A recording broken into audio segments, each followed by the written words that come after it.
Hello, my friends. Well, congratulations. You're doing it. You have decided to take a step of faith and to give to the Lord as a step of obedience and discipleship. So please be encouraged. A large number of your brothers and sisters at the Bridge are also participating with you in this 30-day giving challenge. How exciting. Well, as we step into week 2, I pray that you are already sensing God's faithfulness and blessing on your life. Today and over the next few weeks, I'd like to encourage you as well as deepen your understanding of God's expectations with this issue of giving and generosity. So this first week, I thought I'd give a brief overview of one of the most common questions that comes up about giving, and it's this. Do I really have to tithe, which is giving 10% of our income? The biblical word tithe here, it literally means 1/10. So the question is, do I have to tithe, or can I just give whatever I want as an offering to God? This is really such a good question. Since the tithe was established as a law in the Old Testament, some might assume that God's command for his people to give 10% just kind of went away like the law did. So let's look at some New Testament passages and address this issue together. So in Matthew 23:23, Jesus is scolding the religious leaders, as he often does, and he says, "Woe to you, scribes and Pharisees, hypocrites! You tithe mint and dill and cumin, and have neglected the weightier matters of the law, justice and mercy and faithfulness. These you ought to have done without neglecting the others."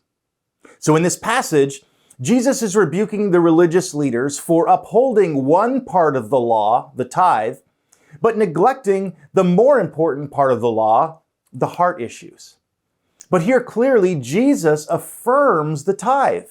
These you ought to have done, but then he adds to it, without neglecting the heart issues. So we see Jesus here in favor of his followers bringing the tithe, 10% of their income. And then we see the heart of the matter being lived out in the first century church in the book of Acts. We read from Acts chapter 2, verses 44 and 45, and all who believed were together, talking about the church here, and had all things in common. And they were selling their possessions and belongings and distributing the proceeds to all as any had need. So here we see what the heart of generosity in the early church really looked like.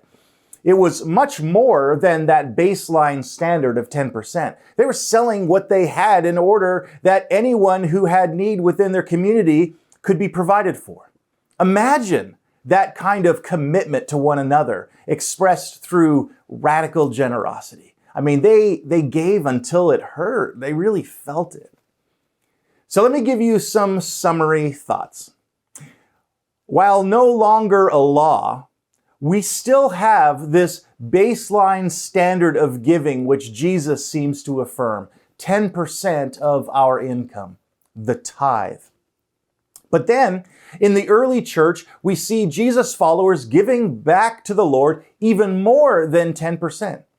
In fact, in other parts of the New Testament, we read about how everything that we have, not just 10%, is to be offered up to the Lord for his purposes, since ultimately, everything that we have is a gift from God. It's all his. So let me leave you with this perspective from well-loved pastor and author John Piper. He says this: how anybody blood bought by Jesus could go behind the Old Testament in giving is beyond me. I can't fathom endorsing you and comforting you in giving behind the people who lived before experiencing the blood of Christ. Wow. And I wholeheartedly agree.